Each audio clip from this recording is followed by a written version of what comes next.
You know, for a long time, my dad would ask me how I'm doing, and I'd reply, I'm doing good. And he would correct me and say, no, you're not doing good. Superman does good. You're doing well. And I let him roll with this for a while, but then eventually I corrected him. I said, no, you're wrong. I'm doing good. I'm being nice to people. I'm being generous. I'm helping people when they need it. Superman's not the only one that can do good. I can do good. He doesn't say that anymore to me. So I was thinking about that today, about the idea of doing good and being good, the idea of what it means to, you know, be a good person and to be good, to just have the adjective good attached to yourself. What does that mean? What is that like? And the phrase that kind of pops up in my mind for that is this phrase, moral excellence. Welcome back to the channel. My name is Scott. If you don't know, good to have you with me. I take you with me on my entire week, Monday through Friday, and we try to get through these types of conversations while at the same time I demonstrate to you how I'm winning my week, and I want to encourage you to similarly to win your week too. So being good, what is that all about? Being good, being a good person, goodness. What is goodness? Oh my goodness. Do you remember that movie that was popular in the 90s called Do the Right Thing? I mean, I remember that it existed. I don't think I ever saw it. I have no idea what it's about. I never saw it, but the title is compelling. Do the right thing. And I think that part of being good is, you know, the act of always trying to, let me get over, dude. There's a guy on my tailgating this here, so I'm going to get out of his way. Let him blaze through if he wants to. I don't care. Go get a ticket. Help yourself, my friend. So I think that the idea of being a good person includes the idea of doing the right thing or trying to do the right thing or wanting to do the right thing. Now, we can probably talk forever about what the right thing is and what defines the right thing to do versus the wrong thing to do. But, you know, I don't feel like we need to get completely spun up on modern academic understanding of ethics just to be a good person. And I'm inclined to think that people know what the right thing to do is naturally. I could be way off base. Maybe everybody requires teaching, training, and instruction. But I mean, everybody kind of gets that anyway when you're growing up. Nobody's really left in the woods to be raised by wolves. So an understanding of what the right thing is to do. Watching these kids ride their electronic bicycles in traffic. That's not the right thing to do, boys. I think this natural inclination of what's right and what the right thing is to do, I kind of think we're not necessarily born with it, but we're raised with it. Who here, have you ever really met somebody who was just completely raised as a supervillain? One of the things I try to remind myself in my own mind is that nobody is the antagonist in their own story. The biggest jerk at work who just is always driving you crazy and making your life miserable, and you can't even stand to go to work because of this person, you know, they're the good guy in their own movie, you know? Nobody thinks that they're going to just start their day Dr. Evil, going to be Dr. Doofenshmirtz, right? Like evil for the sake of evil. Nobody is like that. Nobody just walks around thinking, well, how can I be the worst person in the world? So I think everybody has an idea of what right is and what good is. The problem is some people allow themselves to not do it. They know what's right and wrong, but some people allow themselves to do wrong. I think a lot of this problem can be solved very easily by just thinking about the old golden rule, the good old golden rule. You know, treat other people the way you want to be treated, and be to other people the way you want them to be to you. I'm over at Publix, and the guy pulling into the parking lot 2 spots over from me is the same guy that was blazing past me, had to get past me so fast. Half mile or so back that way. Guess it didn't help. I'm trying out a different Publix. This is a larger store, much bigger store, do a lot more volume, and it's in a kind of fancy, rich neighborhood. And the operating theory here is that, you know, to keep the clientele happy, they got to keep the store really, really spiffy and in nice shape, and all of the merchandise has to be completely nicely squared away. So that's my working theory. We're gonna see what it's like when I get inside there. I'll talk to you a little bit more when I get back out. Let me go get a few things. I need to get bird seed for my garden. My poor birdies out there. I gave them the last of my bird seed this morning, so I need to go pick up some new bird seed. Like I was kind of hinting at earlier, I don't think that you can be a good person just by studying the academic idea of excellence and then just following instructions. And I know that the academic definition of ethics includes an examination of motives, an examination of internal reasoning, etc. So it looks at why people are doing good things. Looks like we've had a fender bender over here on this side, and all the traffic's having to go around it. That's not pretty. I think they lost their right wheel in this kerfuffle. By the way, that Publix is excellent. So the stories are true, that if you look at better locations, you will get better service and better quality merchandise if you go to the better locations, which are essentially better neighborhoods, wealthier neighborhoods, richer neighborhoods. Now, you might make the argument that maybe the prices are higher also. So you got to pick your battles. You decide what your priority is, right? So as I think about what makes a person a good person and what qualifies someone as doing good and what is goodness, I want to avoid slipping into the trap of overanalyzing, and I'm not trying to rewrite the book Zen and the Art of Motorcycle Maintenance here, which is a slog to get through. Most people who tell you they read it mean they started it. They didn't finish it. If you've never heard of it, it's a philosophy book disguised as a motorcycle cross-country adventure.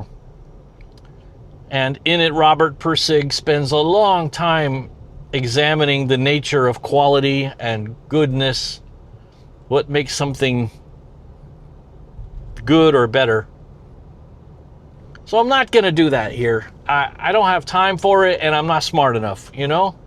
I just want to think about what kind of things should people be doing if they want to be good, and what kind of things could I be doing better to be a good person, and in what ways can I don't know how to say it. I don't know the right phrase for it.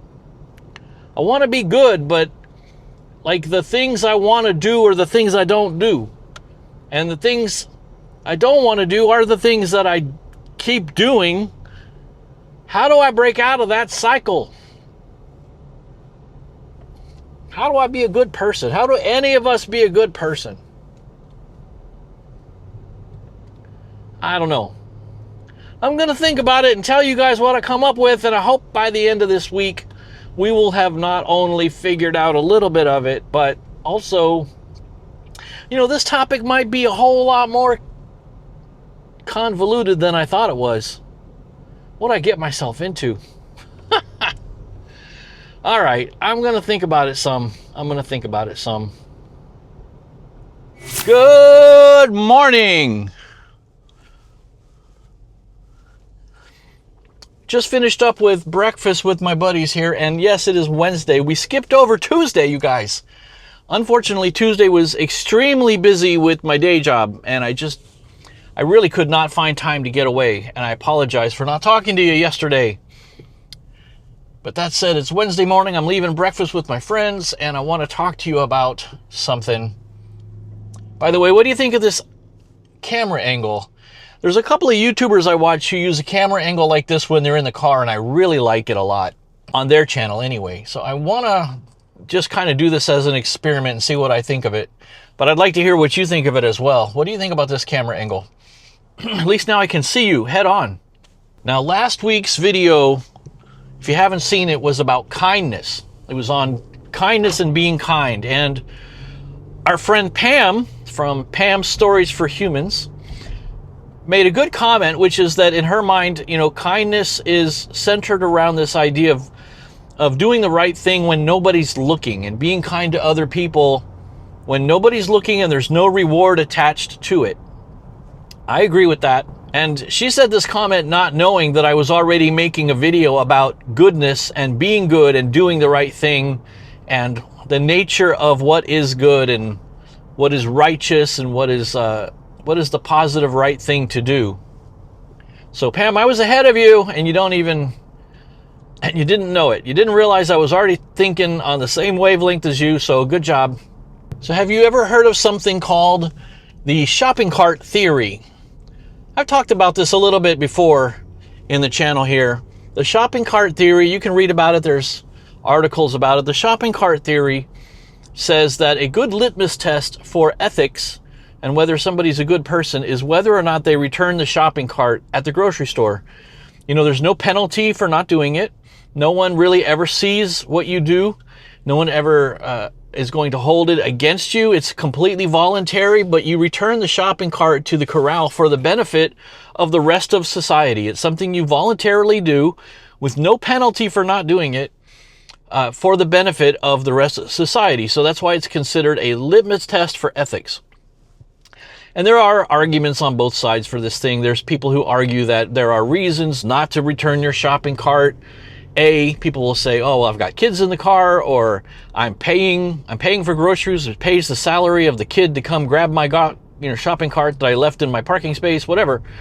You can make whatever rationale or reasoning you want, and I'm not trying to come down on one side or the other, but it's a good illustration of this idea that morality or ethics is what you do when nobody's looking, right? When you do the right thing to help somebody, when no one else sees you do it, and when there's no reward for yourself, that's the idea of goodness, being good. I said we're not going to get into a Zen and the art of motorcycle maintenance level of evaluation of ethics, and I'm not going to explore, you know, Kant and Nietzsche and, and Aristotle. I'm a pretty old-fashioned guy. I basically follow what Granny would have told me to do. You know, Granny used to say, don't be hateful. Don't be hateful. And that was a pretty good guide for life right there. Don't be hateful. Good job, Granny. My East Texas Granny. Don't be hateful. My mom's mom. So, return the shopping cart. So my go-to move is when I park at the shopping center for the grocery store, I always park right next to the corral. I park out of habit at the closest parking spot to the corral, which essentially is removing any argument I have for why not to return it correctly to the right place. So I usually end up getting a spot like right by it. So put my groceries in the car, just slam it into the corral, which is in the next space over at most, maybe on the other side of the aisle, something like that. You guys have seen me do this in previous videos. I've even shown it. So that is ingraining a habit. That is basically building in a system. That's building a system into my behavior that allows for good habits to develop, right? So I developed the good habit of returning the cart because I've developed a system in my life, which is parking close to the corral. Now, other people have other systems. I know that my friend Lori says she parks as far away from the entrance as she can because she wants to get the exercise of the long walk. And hey, that's building in a system which is forcing her to get some exercise, and totally valid idea. I think it's a great idea. I want to build in a system in my life that ingrains good habits about what to do with the shopping cart to make sure I always put it back in the right spot. So you can ingrain habits into yourself by setting up systems in your life which build good habits of goodness and doing the right thing. So that's pretty cool. So I had been opening up an invitation to you guys to send me a video and tell me how you're winning the week. And my friend Jenny took advantage of that. Her name is Jen. She actually has a YouTube channel called Life with Gen X Values, but I like to call her Jenny or Jenny. Sometimes I just call her 867-5309. Hope she doesn't mind. Hope she knows that's all in love. That's affectionate nicknames. Sometimes people get upset by affectionate nicknames. I was talking to somebody from New Zealand and I said Kiwi, called them a Kiwi, and she goes, "We prefer New Zealander." I said, "Oh, I didn't realize that was offensive. I thought Kiwi was a term of endearment." And she says, "It is. It's an affectionate term. Kiwi. We associate ourselves as Kiwis, either the fruit or the bird." I said, "Okay, so is it an insult to call somebody a Kiwi? Because I want to call people what they want to be called. That's another way that you can be good and be nice, is honor what people want to be called. It's not that hard. Just somebody wants to be called Jim or Jimmy or James or Jamerson or whatever. Just go along with it. Try to remember. But, if you make a nickname for somebody and they don't like it." Okay, now I am behind a traffic school car here. And they're going, I think, half the speed limit here. So we're going to go around you, sir, madam. Good luck with your driving class. Hope you learn well. Now they sped up. AB Auto, driving and traffic. All right, good luck. So as I said before I was so violently derailed, Jenny sent me a video. I've invited you folks to make a video for me telling me how you're winning your week, and Jenny did so. So let's watch Jenny's video. It's very nice. It's very fun. Take it away, Jenny. Hey, Scott. Hey, cool kids. Just wanted to make this little video for next week's Winning the Week update. Here I am, Burlington Beach. Niagara Falls is somewhere over there. It goes all the way around, and Toronto is somewhere over there. But I wanted to show you sharing the love on the back of this beautiful Burlington Beach sign. Love to you all, and hope you're all having a fabulous week. Well, thank you very much for that, Jenny. Appreciate that. I really enjoyed that, and that was funny with the sticker at the end. It's good to know. So Wednesday, just want to make one more reminder. As always, every Wednesday night I do a live stream right here at this channel, 8 p.m. Eastern every Wednesday. I hope you guys will drop in tonight. Come see the live stream. Drop in, say hi in the chat. Let us know you're here. I think you'll meet lots of interesting and wonderful people. I really do have the best community on YouTube hanging out at our live stream and in our comments. And if you join us at the live stream every Wednesday night at 8 p.m., I know you'll have a great time. It'll be the best time you have all week. So how does somebody know not to steal? Like, how does a person know that stealing, robbing a 7-Eleven, robbing a bank, stealing stuff from your coworkers, how do you know that that's bad? I think we can all probably agree that stealing, is bad, and not stealing is kind of it seems like a pretty basic requirement for being a good person, for goodness. It's not the only one, obviously. There's all kinds of stuff we could list virtues all day, honesty, whatever. But I'm just thinking about stealing as a random example. How do people know not to steal? Like, where does that morality come from? I don't subscribe to the idea that all people are innocent at their core, that humans are good at their core. I think human nature is pretty bad, and we have to work to be good. I think that I'm not saying it's natural to be just like the worst human ever. In general, I think that human nature is negative, and you work to be good. You work to be positive. So where does that come from? Where does that idea that you need to work to be good come from? And I guess the obvious answer is upbringing, right? You're raised with the idea that stealing is bad and hurting other people is bad, and you're told from childhood, hopefully, in school and at home, you want to treat other people the way you want to be treated, and stealing is bad. Headed over to the post office yet again. I've got a whole stack full of envelopes here. We got 8 envelopes going out for folks who have requested free stickers and magnets, which I am happy to send out to people on my dime. There's a link in the description if you'd like free stickers and magnets. Just fill out the form, tell me where to send them. I don't do a newsletter. I won't bomb you with emails or anything crazy like that. I don't do that. I don't spam you. I just need to know where to send stickers and magnets. They will be on their way to you pronto. Just go fill out that form. It's on me. So we're going over to the post office to drop off these 8 envelopes. I had 7 of them ready to go when I did last night's live stream, and then during the live stream, somebody filled out the form, so they're getting an add-on as well. So yeah, I guess the idea of goodness and morality is ingrained to us from childhood. It's sad when you hear about somebody being raised by people, and from really young age, kids are sometimes taught really negative behaviors.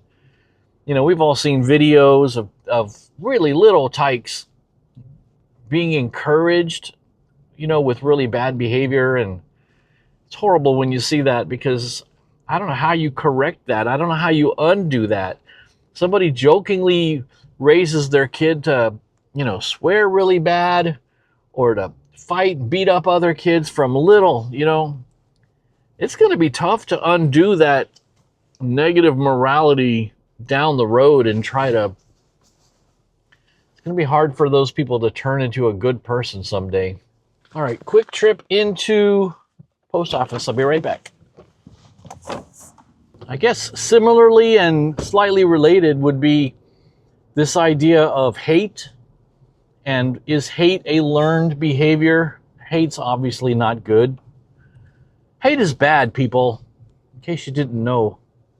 So I have seen, I don't know if there's like advertisements, billboards, bumper stickers or something that said, like hate is a learned behavior, or nobody's born a racist. And it's, it's a cute slogan reminding people, not to perpetuate bad habits from their own childhood on their kids, stuff like that. But I kind of think it misses the mark, because, I've got 6 kids. And I got to tell you, you don't have to.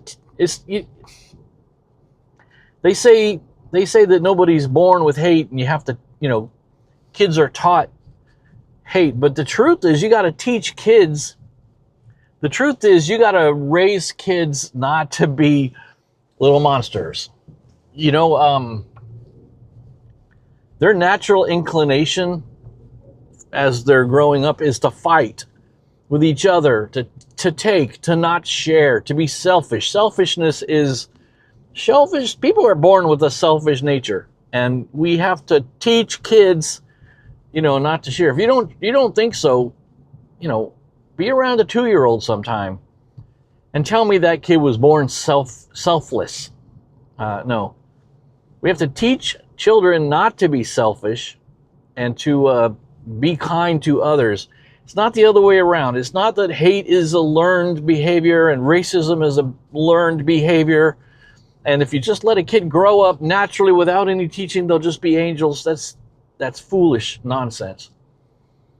So I guess what I'm trying to say with this whole thing as I head over to the car wash, because this car is disgustingly filthy. Run it through the car wash once. I guess what I'm trying to say is, just as a little add-on to my diatribe about goodness here, is it's a learned behavior to be good. It doesn't come natural.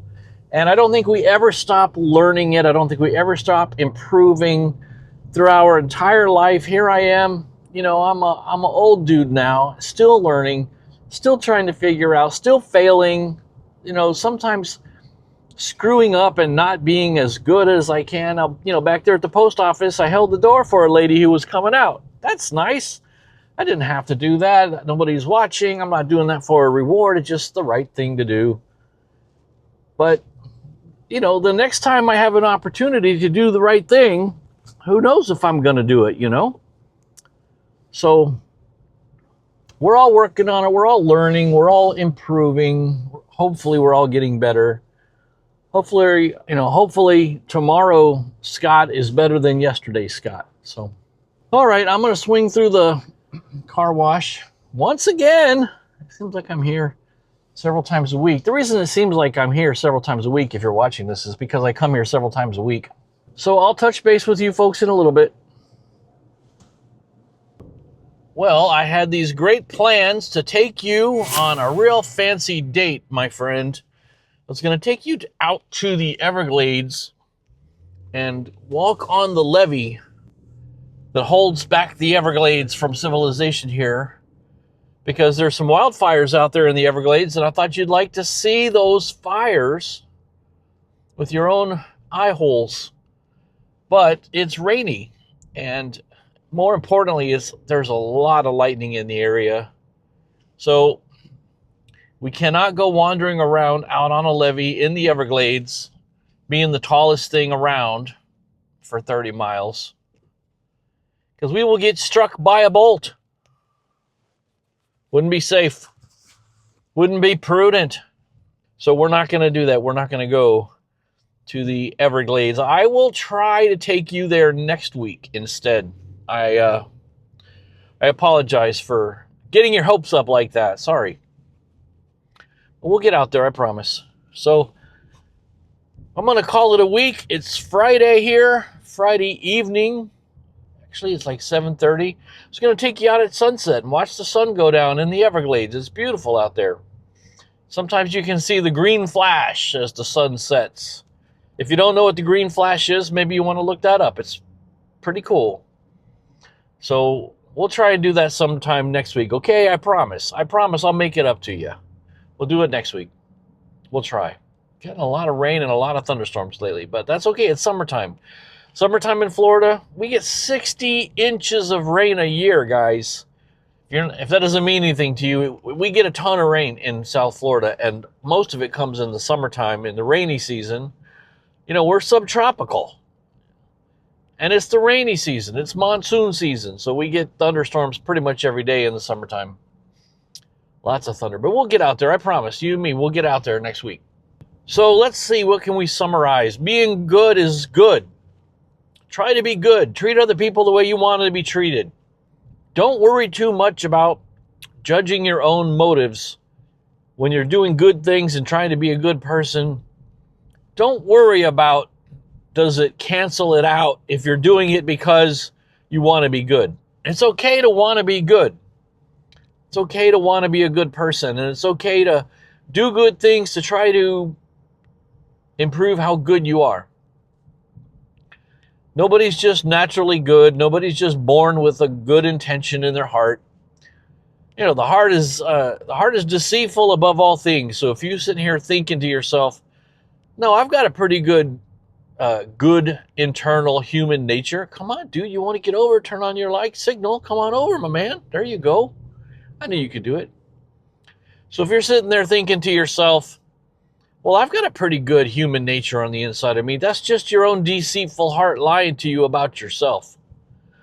So the heart's deceitful above all things, but it's also kind of mean-spirited too. So we overcome that. We strive to rise above our human nature and be good despite our failings, despite our human nature, not because of it. So I think it's been a good week. I am definitely a winner this week. It was a very busy week at my day job, but I got a lot of good things accomplished and a lot of personal wins. But also in my friendships, relationships, I think I haven't gotten in a fight or a major argument with anybody major, and that's always a win. Overall, you know, this has just been another week of wins, guys. And I know it has been for you too. I know you've gotten through this week and you're thinking, hey, tomorrow's Saturday, it's the weekend, baby. I guess what I'm saying is, all things considered, we are so back. All right, well, thanks for hanging out with me all week once again. Next week, I'll start another week of winning, and we'll plow through that week together. What do you think we ought to start it on Monday and maybe finish it on Friday this week? That's a good way to do a week. Run it on a Monday through Friday.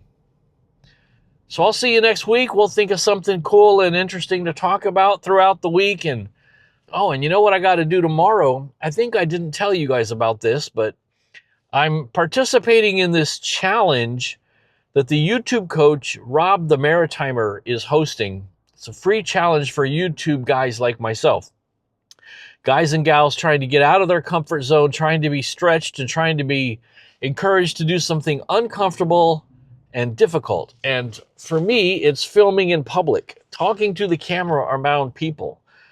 So last Saturday, I did a I'm embarrassing myself on purpose video, and I went to my local mall and walked around and talked to the camera right in front of strangers, right in front of them.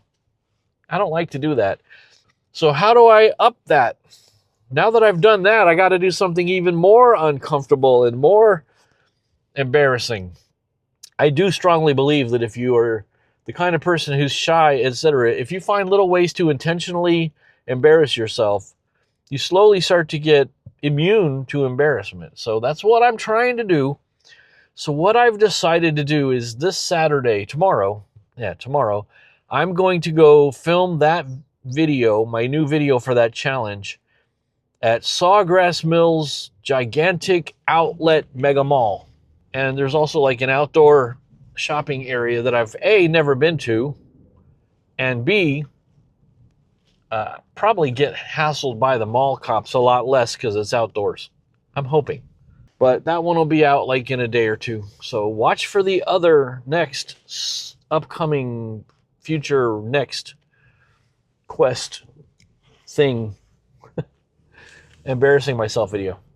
Hey, you know, don't forget, I run this channel as a value for value operation, which means I no longer hide content behind a paywall. It's all available. I'll give you the whole show, the live stream, the weekly video, the community posts. Everything is all out there. And you decide if you got any value out of that, you want to return some value to me in the form of time, talent, or treasure, you can do that. I'd love to have your boots on the ground reports. I'd love to have your feedback, your posts, your comments. Come show up in the live stream.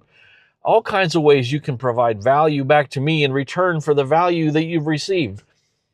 And if you want to give me a tip, you want to throw me a few dollars, you want to send me a buck, you want to buy me a gallon of Publix Diet Sweet Tea, you want to put $1,000 in my pocket, you can do any of those. Just head on over to donate.winningtheweek.org. All right, I am going to go inside to this gorgeous, gigantic, beautiful, high-end ranch fancy pants Publix in the rich neighborhood and get what I need. You guys get what you need. You guys got what you need. You can't always get what you want. Listen, like I always say, don't do anything I wouldn't do.